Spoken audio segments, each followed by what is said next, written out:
In today's webinar, Tom Sears will interview Mark Allen, former sporting director of Glasgow Rangers Football Club and Manchester City Academy. Tom, over to you. Thanks very much, Tony. My name's Tom Sears. As Tony said, I'm Managing Director of Kinsey Sears. We're an executive search firm that specialises in the sports industry, and we work with national governing bodies, clubs, venues and other organisations to source senior leadership members, high performance staff and board members. My personal background is over 20 years in the sports industry as chief executive of various organisations, both in the UK, in Australasia, Africa and Europe, leading sports clubs and national governing bodies. And I also at the moment do some work with VSI Education on some of their courses and contribute to those. So it's great to be able to talk to Mark today. Very keen to learn about some of his experiences and what he can pass on to people listening in. Before we do that, I'll just hand over to Tim at VSI, who will tell people that are logged into this webinar how they can submit some questions we'll put to Mark later. Thanks, Tom. Yeah, really welcome. And if you any questions that you want to post going forward, if you click on the chat at the bottom and just type in your questions there, we'll pick and we'll get the option to pick 2 or 3 really good ones, or 2 or 3 of the best, to put to Mark a little bit later on. So if you've got any questions that are burning, make sure that they're typed in there and we'll ask them at the end of the interview. So back straight over to you, Tom. Away you go. Thanks, Tim, and welcome, Mark. Thanks for joining us, Mark. Really good to have you with us. First of all, if you could just take us through your career in the sports industry, tell us a little bit about how you got into it, because you came into high performance roles through quite an unconventional route. Yeah, I sort of came the long way round, as they say. I suppose it all started back when I got a sports scholarship, a football scholarship, to the US back in 1982. I went out to San Diego and did a 4-year sort of degree program in business and accounting, but on the back of my football. So I played football out there for 4 years and did my degree. And I think I've always been someone that's thought about plan B. Plan A was always football, and I had to have a plan B. And I guess the education part of that was something that I was sort of thinking about in terms of when or if football finished, or I wasn't going to progress in football. When I came back from the US then, I had a sort of variety of roles. First of all, I worked in the Bank of Wales, and very quickly after that joined HTV in the television industry, working in the technical sort of, if you like, facility arena, which looking at outside broadcast studios, etc., etc. From there, I joined MTV and was the managing director of MTV's broadcast services for 10 years. And from there, was sort of joined Deluxe Digital, which was a feature film organization specializing in the conversion of film to video, or film to data, should we say, which was the modern era, as we see, most films today are shot digitally.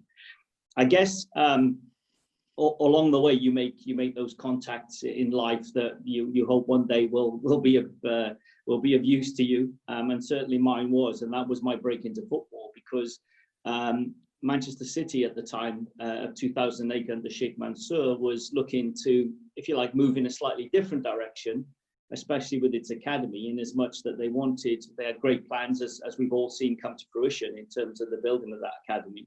And they wanted someone, I think, that perhaps ticked the football box, but also had a little bit of a business background. And I think that's where I sort of came in and scored heavily in terms of moving forward.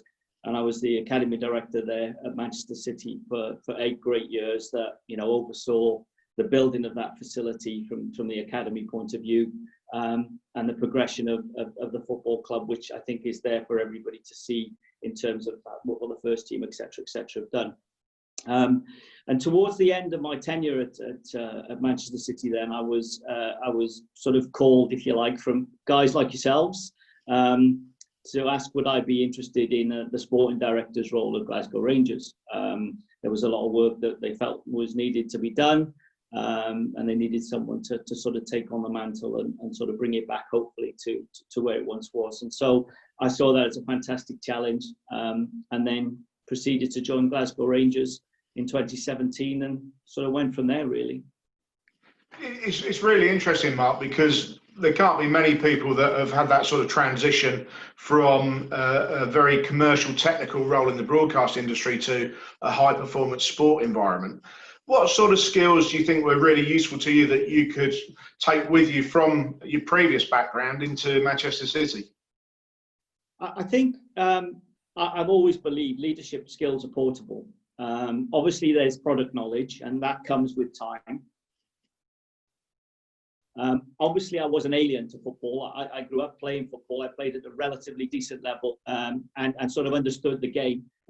So I think, you know, that sort of bodes well, if you like, in terms of making those transitions. But those sort of leadership skills, I've always looked at it in terms of environments. You look at having a vision, a philosophy. You need good people. You need standards. And you need facilities ultimately, especially in the sports industry. So I've always looked at those as the sort of conduits, if you like, or the pillars on which to build. And I think from there, the best way I can describe it is in senior roles in most organizations, that being football as well, you become the conductor of the orchestra. So you actually, you have a little knowledge about all the areas, but you hopefully know how best to integrate them all and bring them all together and operate as one with an end goal. And that's the philosophy sort of I've adopted throughout all the industries that I've worked in, and particularly football, obviously. Okay. In terms of the culture shift that you found, Mark, coming from commercial broadcast background, going into a professional football club, going through quite an evolution under the new ownership. What was that like? Now, that was fantastic because it was open to ideas. It was open to moving forward. It was open to trying to take it to the next level. And I think all ideas were classed as good ideas as long as you could back them up. And I think those are exciting climbs to go into. In terms of the culture, I think, again, one of my sort of learnings from all of this is you have to be prepared to embrace change, because it's inevitable that change will occur in most organizations to take it to the next step and avoid complacency. So I think, you know, the combination of avoiding complacency and accepting change helps in terms to foster the type of environment that the people work in. And did you meet any reticence or skepticism from people that have been in the football industry for a long time when you came over and took quite a senior position at the club? I'm sure they were there. Yeah, I mean, not sort of face to face, but I'm sure they were there. And I think it's like everything else, you know. My strategy was to just get my head down, get on with it, and let the results and the performance do the talking in many respects, as opposed to saying this is what I'm going to do and this is how I'm going to do it. And I think I'd like to think over a short period of time, people could see that we were moving forward and that things were changing for the better, and things were becoming quite an exciting environment to work in. You were there under a really revolutionary period for the club, from going as also-rans in the Premier League for a number of years to starting to win the major trophies. Talk us through the evolution that you saw, and in particular, how your role as Academy Director evolved over those years. I think the great thing was that, you know, the ownership made it very clear that whilst it wanted the first team to be successful, I think there was an understanding that wouldn't happen literally overnight. But they wanted to be sure that it was built from the bottom up as well.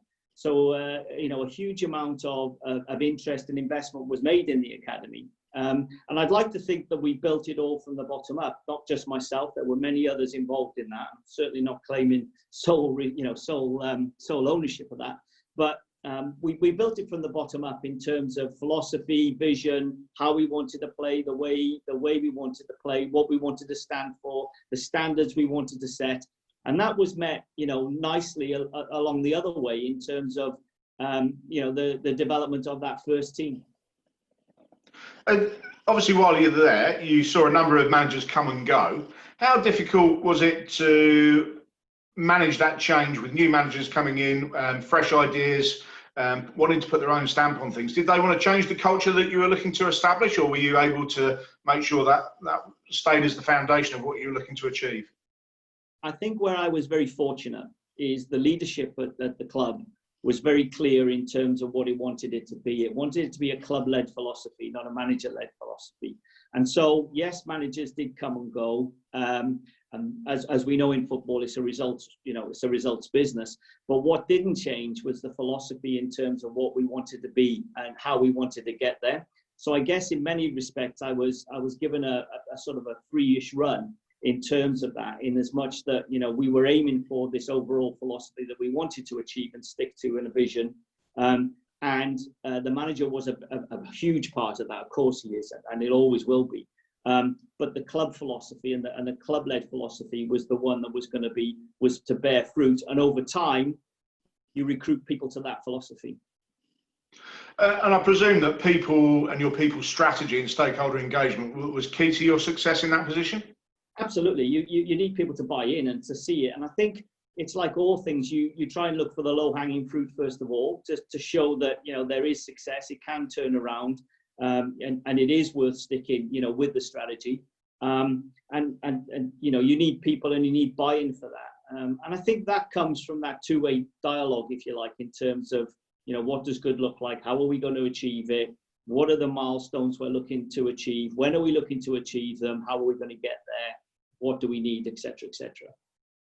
And when you reflect back on your 8 years at City, what were your major achievements? What do you most look back fondly on?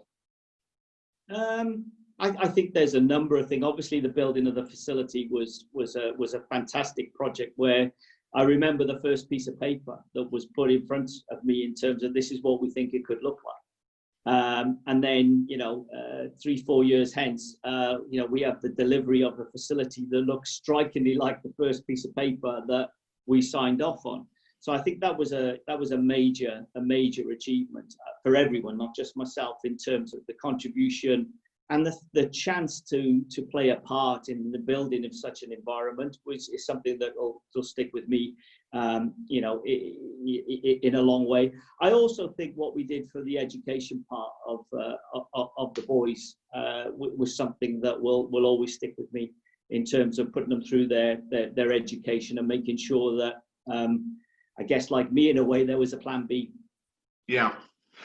What advice would you have? Obviously, City, a club with very wealthy backers, almost infinite resource. If you want to target a project, you can probably go out and achieve it. But a lot of clubs don't have that resource, particularly in the current environment. What advice would you have to somebody maybe in lower divisions or a less well-funded sport in a similar sort of role?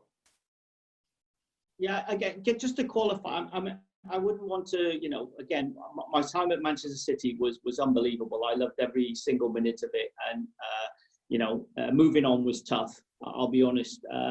But it was the right decision. So, and I wouldn't want to run, give people the idea you just put your hand in your pocket and you just got what you wanted. They had to be well thought out. There was obviously budgets to work to, etc., etc. So I just want to put that one to bed, that it's not a bottomless pit of money that you just tap into. But my advice would be, I always approach things from the end point, i.e., what does the end look like? If it's working well and everything's functioning, what's happening and what does it look like?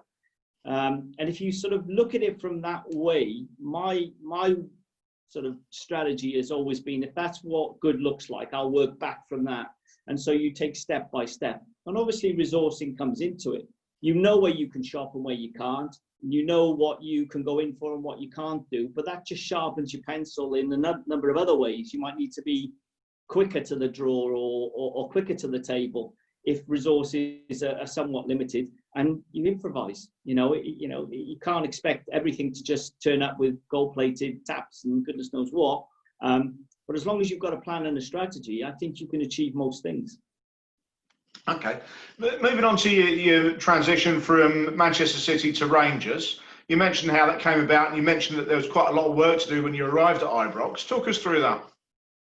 As I say, I was approached by a third party, a search firm, if you will, that were looking to fill the role. And I saw it as a fantastic challenge. As I say, my time at City was unbelievable. I got to the point where I thought, well, what do I do next at Manchester City? What is there to do with the academy? And maybe it's a time for a new voice. maybe it's a time for a new voice. 8-9 years is probably enough, and staff were probably fed up of hearing my voice. So it was probably time for a change.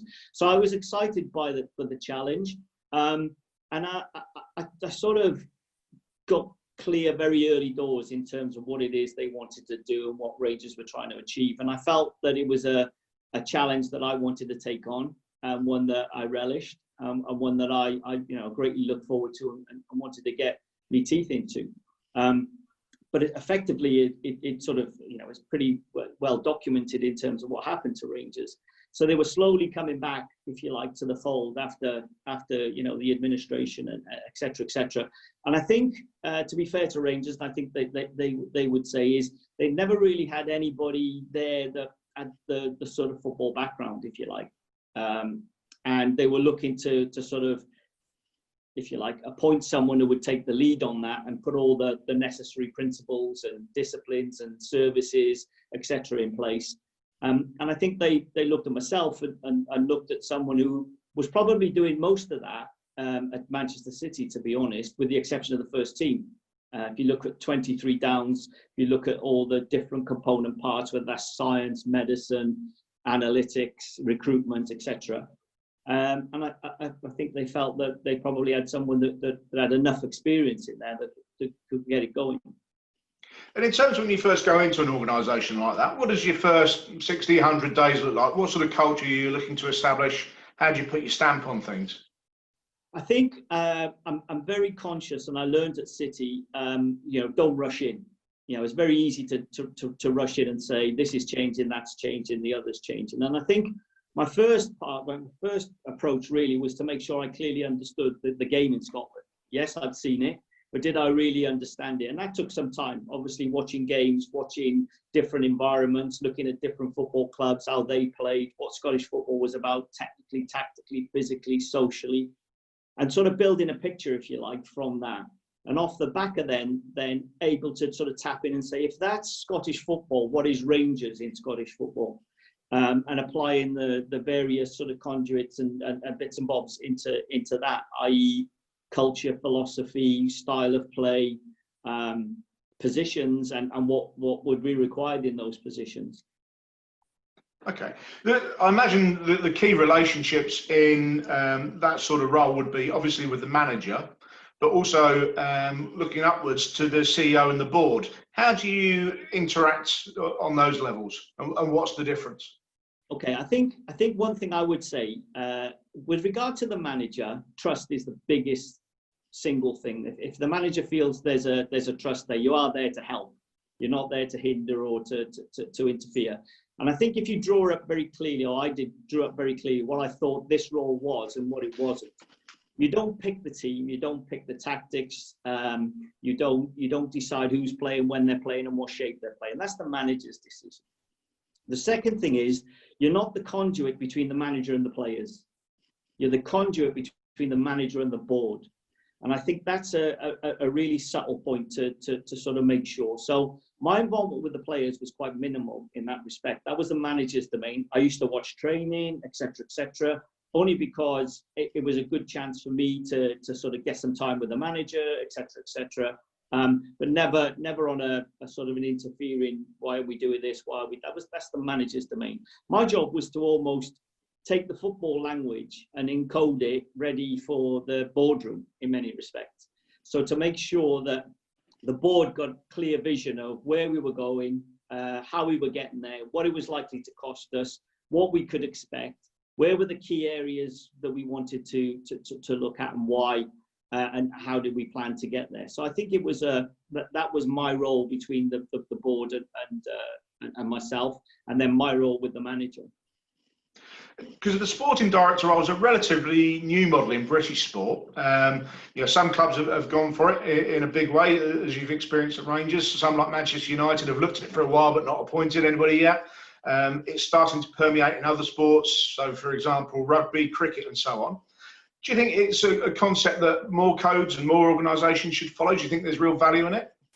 Yeah, I think there is. I think if you look at, I would always just look at any business. There's always the person in the business that's responsible for the product. Yeah. whether that's the sales manager, the commercial manager, whoever. And I think football's no different in that. You're an expert in your field, but you're an expert at many, or you oversee many arenas within an operation. So I think that certainly helps focus, I would say, the chief executive's mind in terms of other areas of the business where he's the conductor or she's the conductor, i.e. they're looking after sales, they're looking after marketing, they're looking after operations, they're looking after finance and resources. Oh, and they're looking after football, a function that reports into them, but they don't necessarily run any of those arenas on a day-to-day basis. And if you extrapolate that down to the sporting director, they do the same. They're responsible for medicine and for physiology and for analytics and for operations and for recruitment and for the manager, but they don't run any one of those given areas. Their job is to make sure it all functions and it works in tangent to what the clubs and the overall organization's goals are. So I think, yeah, a lot more, I think more and more organizations will look to this. And I think the clarity will come now in terms of the new breed of coaches and managers that are coming through as well, who are growing up with this, who get to probably understand it in a better way. In terms of the role, obviously it can be a highly pressurized environment. It can be quite lonely. How did you put those support mechanisms around you? How did you look to develop yourself professionally? I think you accept. I think the further you go up in an organization, or my interpretation is the lonelier it gets, and it's very lonely at the top. But I think as long as, for me, it was more a case of making sure I was challenged at all cases. So at City, I did my UEFA badges, my A and B licenses. And whilst at Rangers, I did the MSc course in sport and directorship. So I think professionally, you're always challenging. You're always open to listening to other ideas. No one's to say your ideas are set in stone and they can't be changed. So I would say always be aware of what's going on in other operations. And I would say as well, other sports, there are certain things from other sports we can all learn from. And sort of take into the workplace. Have you got any examples of where you interacted with people in similar roles in other codes and ideas that you adopted and translated to football? I wouldn't say anything specific. I think it just you just see in certain codes and certain other sports some of the disciplines that are in place there, and some of the hardships, if you like, that some of those sports have to go through. And I think it gives you a bit of a jolt in many respects as to how fortunate you are, and sometimes relaying some of those messages in the proper way to the people around you to realize football, I think, is quite fortunate in that respect, in terms of its support and its resourcing. But just learning disciplines, they're all well written. The All Blacks cleaned the changing room after, and there was never any sort of ego allowed to get in. And you learn some of those things on the way. And what you hope is, people learn from that and say, well, that was a successful environment, that worked, and they were a team, etc., and sort of take it from there. Okay, so it's a constant process of evolving yourself and evolving the organisation, is what you're saying. Yeah, as I say, the one word that I'm fearful of is complacency, and I think it's the one word that I keep is fresh in my mind. Don't become complacent. Don't think it's over. Don't think it's finished. Don't think we've achieved everything we need to achieve. You can always achieve more. And the second thing is don't be afraid of change. Yeah. I would caveat that by saying, look, don't change your philosophy every 5 minutes, but don't be afraid to change along the way certain things if they either need tweaking or you think there's a better way of operating. Okay. Obviously, we've got a number of people tuning into this session, Mark. What advice would you give anybody who's keen on a career in high performance roles? What lessons have you learned that you could pass on to them that would be useful? Trust the experts is certainly for sure. They know better than you. Yes, I've got an A license badge in coaching, but there are far better coaches than me out there. I understand how analytics work and how people cut stuff for videos to watch games, but there's people that are better than me. Same with physio, same with medicals, etc., etc. So I would always say, trust your experts. The one thing I've always said is, where are we trying to get to? Have a vision. And sometimes this gets lost. I think people think it's a bit cheesy, or vision, philosophy, all of these things. But I think if you've got those two things, you're in with a great chance, because you can articulate to others where it is you're trying to get to. And it also gives you the opportunity to reference check back, to basically say, if it's not conforming to this vision or this philosophy, then why are we doing it? And what it rules out is a lot of wasted time. Okay. And what advice would you give people looking to make their first steps? How should they go about securing that first role in a high performance environment? I think a willingness to learn, and a willingness to put the hard yards in terms of understanding, as much as they can about all the arenas and all the component parts. And I think one of the things I would probably say I have been prepared to do is to do that, is to make sure I understand the area that I'm managing. I won't be an expert, but I'll certainly make inroads to understand, process, procedures, protocols, all of those things, so that I'm better placed to make a decision should I be asked to make one. Excellent. Mark, obviously, given the current situation, it would be remiss of us if we didn't talk briefly about that. It must be having a major impact on all sports organisations across the board. How do you think it will be impacting sporting directors in terms of looking after players, their welfare, keeping up their fitness levels, given the uncertainty of when seasons are going to start, but also planning for the future, looking at budgets, recruitment, contracts, that sort of thing? Well, yeah, it's a great question. And I just think there's so many unanswered questions out there. It's difficult to sort of say this is what they would perhaps be doing. But I think, they've got to be cognizant of the fact that until someone says the season's over, the season's still live. So there has to be a plan in place to keep the players as fit as possible, even though they're isolated. So training programs, calls, checking in, maybe weight testing, all of those things, all done from a distance. But so that the operation could, at the moment's notice, at least begin to get back on track. I think the unanswered questions are, depending on what happens with this season, when will the transfer window open and when will it close? That'll be something the sporting directors will obviously be thinking through. In addition to that, we don't know where it's going to come out funding wise. Will it have a major impact in the amount of transfer funds that are going to be made available this year for players? I don't know the answer to that, but it'll be a question that sporting directors will need to look at, and plans might need to be revisited. Instead of 3, you might get 2 players, you might get 1. It all depends on the financial stability of the given football club and its mode of operation. So it goes back to that key quality of being adaptable, evolving your plans and being flexible, presumably. Absolutely. And I think any coach will tell you, when you're going through the badges, expect the unexpected. Suddenly you think you've got 16 players to train with, and a manager will come in and say, I want to take 8 of those players now because I want to do something with the first team. Suddenly a youth team coach thought he had 16, he's now got 9 or 8, and he has to improvise. And I think it's no different. I think you have to be prepared to think outside of the box, and you have to be ready for the unexpected. But there's always an answer. All you do is shift the box. Instead of 10, you now got 6. So redesign this for 6. I think it's the same principle I would adopt dealing with CEOs, owners, shareholders, etc., in terms of change to the operation. Mark, you left Rangers a little while ago now. You've taken some time out of the game.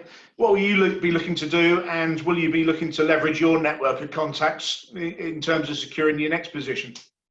Listen, I was very clear.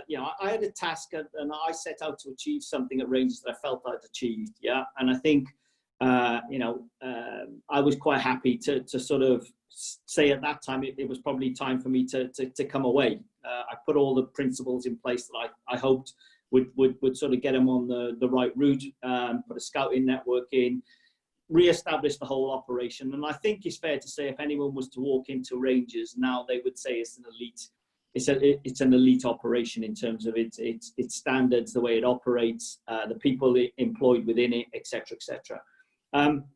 I was always bizarrely planning to take a one season out if I could, because I'd pretty gone straight out, for the last sort of 10, 12, 15 years without any real break. Because in the summer, and especially at Rangers, we were back in June effectively for Europa qualification. So you really didn't get that much of a break. So it was nice to get a break, which I've had, and I've managed to sort of recharge the batteries in many respects. So yeah, I mean, I'd love to get back in at some point. Who knows what will happen with the industry now in the next few months and years even in terms of where it goes. But yeah, I'd love to sort of get back in and look at the next project. That's great. Mark, that's all the questions I've got for you. I'll hand over to Tim now, who hopefully has got some questions from people that are listening in. Yeah, thanks very much, Tom. I really appreciate that. Mark, first question. You talked about leadership and the lead role that a sporting director has. What key characteristics would you look for if you were going to recruit someone, recruit the right people, kind of to take over that role? I think someone who could articulate a vision, for sure. Someone who's able to say, this is what I believe I would like to do, and have a plan to be able to do that. I think you have to have a bit of a tough skin, in terms of you're going to get some flack, especially when things are not going so well. So be tough-skinned in terms of accepting criticism and dealing with criticism in many respects. But be confident in what you're trying to do. And be able to sort of stand by that. Brilliant, good advice. Question 2 is from Adam Clarker. We talk about philosophy and leadership. How do you do that, Mark? It's like, let's go do philosophy, let's go do leadership. How do you put that into action? Yeah, as I say, I think some people would look at that and say it's just a word, it's a cheesy word. But what I mean by philosophy is a way of doing. So effectively, how are we going to go about achieving this vision? And what were we likely to see in terms of attitudes and behaviors, around that? And is there a certain way that we want to do it? So if you put it with a football spin on it, are you going to play in a certain way? Are you going to be a possession-based team? Are you going to be a counteracting team? Are you going to be a long ball team, etc., etc.? How will you manifest yourself? And the reason I think that's so important is recruitment is such a critical part to a football operation in particular. And I speak with football knowledge on this, that you don't want to be recruiting players who can't play in the style or the way or the philosophy that you want to play. So by getting those things up front and very clear, it gives you a much easier task in terms of the type of player that's likely to fit into your system. And irrespective of your manager, will have longevity. Because if your manager changes, you're likely, if you have a philosophy, to go and recruit a manager with a similar philosophy. And with a similar philosophy, you would hope the similar players would work. Okay, that's a great show.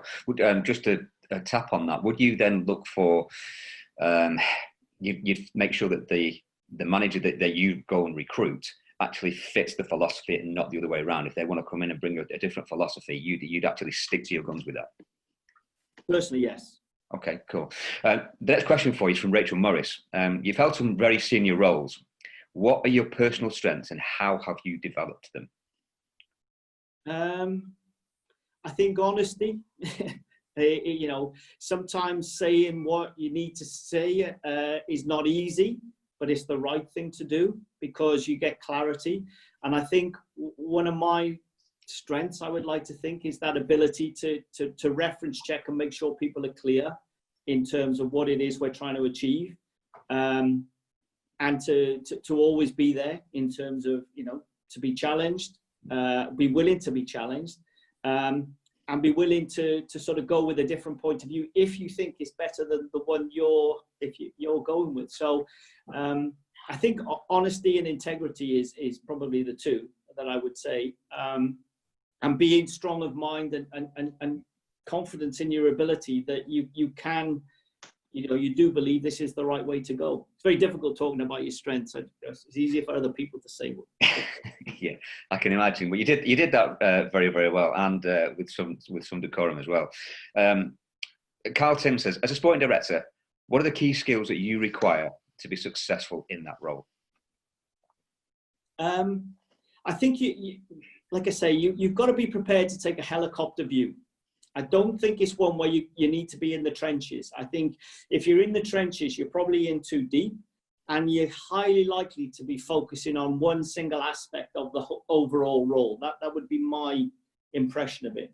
So it's always to be able to take that helicopter view and to be able to see areas within your responsibility that are perhaps not in unison or in line with perhaps some of the other parts. And you can only do that if you look at it from the helicopter perspective as opposed to right in the trenches. So, it's not all about recruitment. Yeah, it's a big part of a sporting director's job, but it's not the whole thing.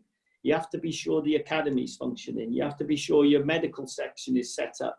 You have to be sure your operation, your facilities are right, and your standards are okay. You have to be sure your analytics are well supported so that they can aid other areas and many facets of that. So I think the key thing is, don't be afraid to not be the expert. Yeah, just understand the area that you're managing. Great, Mark. Absolutely clarity with those questions and the way you've answered it. Thank you very much for the articulate way in which you've done that. I'm going to pass back over to Tom just to kind of pick up and wrap things up for us. Thanks, Tim. And thanks very much, Mark. I think some of the key lessons that I've taken from your approach were establish the philosophy and culture, and one that stands the test of time, but have the adaptability and flexibility to mould that given the circumstances. Would you echo that, Mark? Anything else you'd like to say? No, listen, I can only give my own spin on this, and as I say, if I look at my own personal career, there's been television, music, feature film, and football. I've adapted or adopted the same approach in many respects to all four of those industries. That you've got to know what it is you're trying to achieve. You've got to have a view of how you're going to achieve that and the way you want to achieve it. And without any question, without people and the right people, you haven't got a chance. Brilliant. Great note to end on, Mark. Thanks very much. Good to talk to you. And I'll hand back to Tony. Cheers. Mark, thanks very much for your time as always. Really insightful answers that you've given to the guys that are listening on the portal there. From my perspective, I've worked with Mark personally at Manchester City, and I can vouch for everything that Mark says. What he says he puts into practice, and it was a great experience working with him at City a few years back. So thanks for your time, much appreciated. Tom, Tim, thanks for your involvement, making sure that the IT works. Some great questions from yourself, Tom. And for everyone on the platform, we're back on Friday. That's Friday of this week, which is the 3rd of April. That will be with Sam Stapleton, who is Managing Director of Rock Nation owned by Jay-Z, the rapper. And Sam will be talking to us about the life of an agent during lockdown. So stay tuned for that, and we look forward to seeing you all on Friday. Thanks again, guys.